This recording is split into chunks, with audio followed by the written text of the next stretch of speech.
How's it going, sports bettors? Matt Modi here with OddsJam.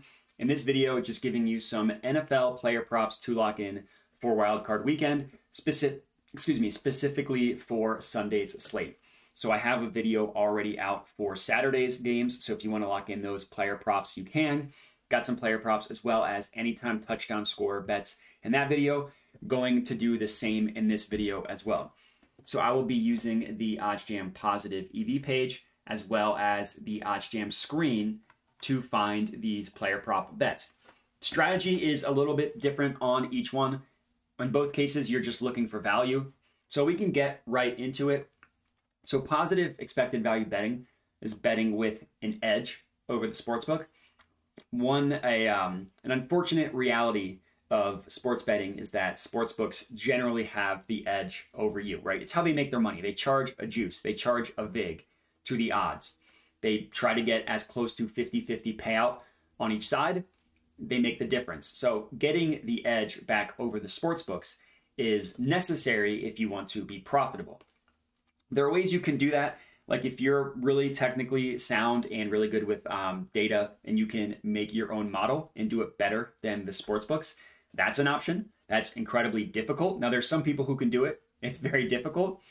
The way OddsJam works is instead of trying to be smarter than the sportsbooks, how about we just let the sportsbooks kind of do the work against themselves? You put every sportsbook up against each other and you identify situations where one of them has a mispriced line. So I'll get into that. Everything kind of comes from these no vig odds that you see here.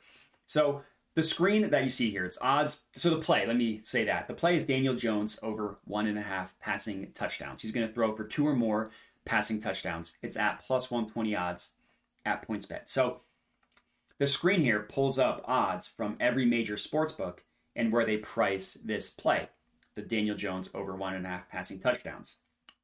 And as you can see, right off the bat, you can ignore Underdog Fantasy. They're a DFS company, so they have the same odds for every single play. But we see odds all the way up to plus 120, all the way down to plus 100.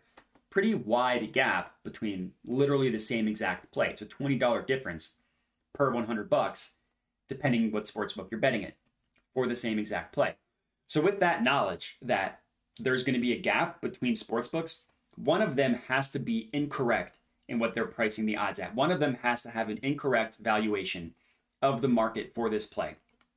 Think about it like the stock market.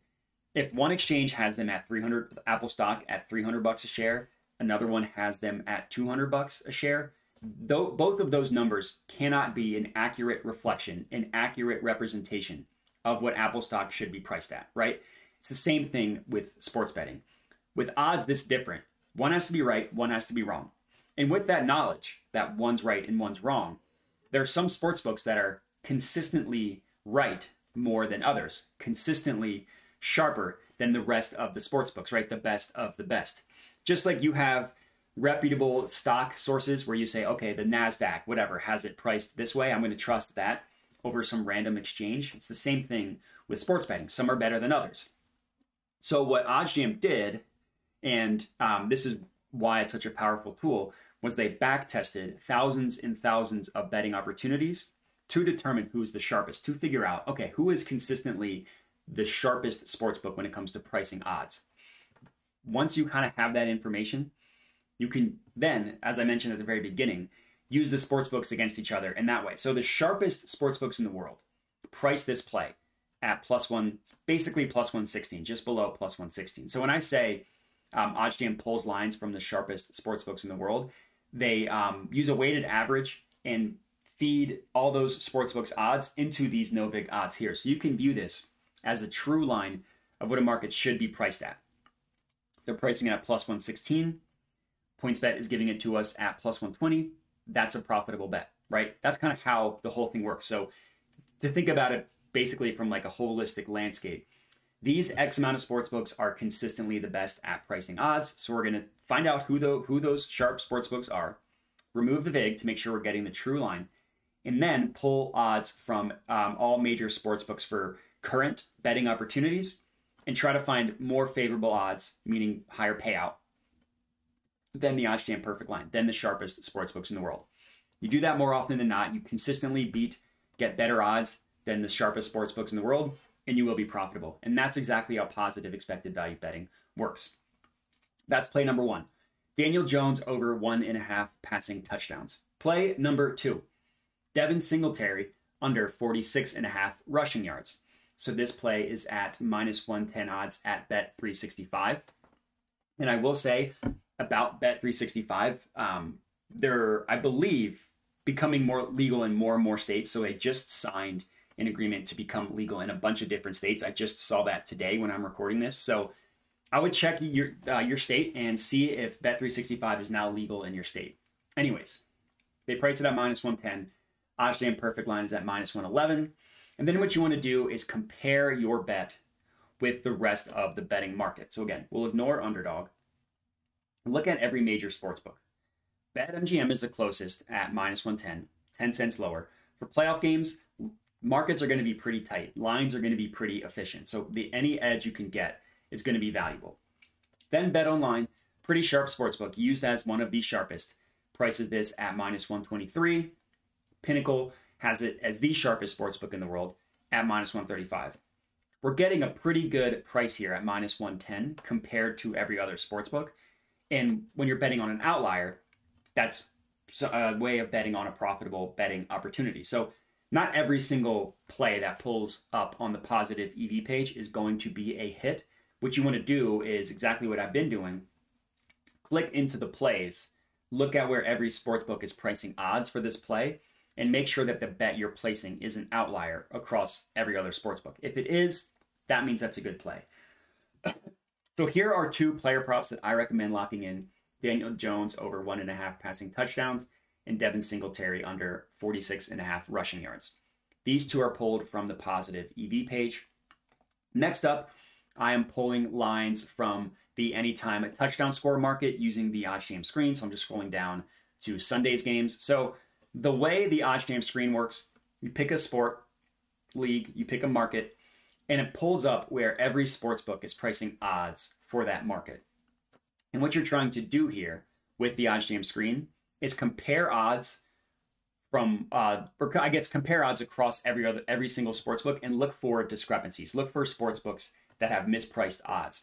It's really, really good and fun to do for anytime touchdown score because anytime touchdown score is a fun bet to make, and you'd be shocked at some of the gaps between sportsbooks and what they have odds for a player to score priced at. So the first game on Sunday is Buffalo versus Miami. My favorite bet to score is Stefon Diggs for the Bills. Now, hot take, the Bills' best receiver is going to score. Look at the value that we are getting on Stefon Diggs to score a touchdown. So FanDuel and Betfred offer it at plus 105. Caesars offers it at plus 102. Fox Bet at plus 100. But then look, minus 136, minus 130, minus 136, minus 105. 10 cents better at FanDuel and Betfred. That's a pretty remarkable gap. That's like a 41 cent difference, 35 cent difference between what FanDuel is pricing it and what BetRivers, DraftKings, and Barstool is pricing something at. So I hit this one for $75, as you can see here. Stefon Diggs, anytime touchdown score. I also hit the Devin Singletary one, show you my bets, as you can see right here. Devin Singletary under 46.5 rushing yards, minus 110 odds. So I hit that one. But for my anytime touchdown score bet in the first game, give me Stefon Diggs. It's a great value bet across all of the markets. And Stefon Diggs is a stud. He had a little bit of a lull the last two games of the year where he struggled a little bit. Outside of that, he's been phenomenal all year. He scored in the Bills' last game against the Patriots. He obviously had that game against the Titans where he scored 3 or 4 times. On the year, I think he scored in 9 of 15 games, if I remember correctly, taking out obviously the one Bengals game isn't counting towards that. So maybe it's 9 of 16, something like that. But in a playoff game, Josh Allen's going to target the hell out of Stefon Diggs. We're getting plus money on him to score when other sportsbooks have it at minus 130. So really good value here. Play number 1 in terms of anytime touchdown score bets, Stefon Diggs. Next game, we are looking at the Giants versus the Vikings. And incredible play on Justin Jefferson to score a touchdown. So wide receiver heavy in these first two. Fox Bet has this at plus 115. Couple sports books have it close, like FanDuel and Betfred at plus 110, only 5 cents lower. Bet365, 10 cents lower at plus 105. But then look, plus 100, minus 125, minus 125, minus 112. Just insane getting this for plus 115 when some sportsbooks have it all the way down at minus 125. It's just ridiculous, the value here. You will see that I've locked it in right here. Justin Jefferson, anytime touchdown score, plus 115 odds. Jefferson, kind of similar to Stephon Diggs, had a kind of rough end to the season. Justin Jefferson had 2 games in a row where he didn't play well. Now, one of those games was the last game of the season where he barely played. The week before, just got shut down by the Packers. No other way to say it. But looking at Justin Jefferson's stats is cartoonish. He almost set the record for most receiving yards in a season. Against these Giants, he had 10 receptions and a touchdown and, 200 yards, something ridiculous against these Giants. And again, in a playoff game, you're gonna target your studs. You're gonna target your best players.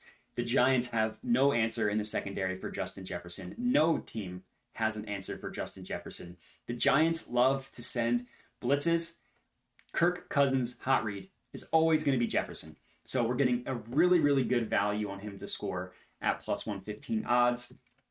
And then the last play in the Sunday game between the Ravens and the Bengals, the best value on a touchdown score bet is Joe Mixon. So this is at plus 108 odds at BetRivers and Barstool. So I locked this one in.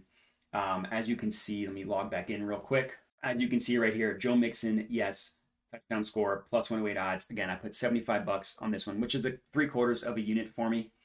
The value on this one is ridiculous as well. Probably the best in terms of the 3 in terms of value itself. Plus 108 at these 2 books. Look at every other sports book for minus money. And the closest being minus 110. It's ridiculous, the value here. And this game, unfortunately, is probably going to be a blowout because it's a playoff game. Obviously, the Ravens aren't going to have their first or second string quarterback, which is just ridiculous.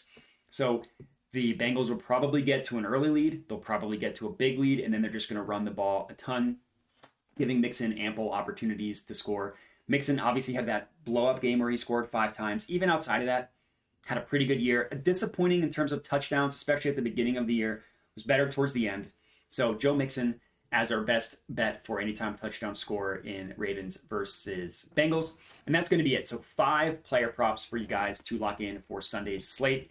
If you're tailing these, comment and let me know. But that's it. So appreciate everybody watching and have a good one.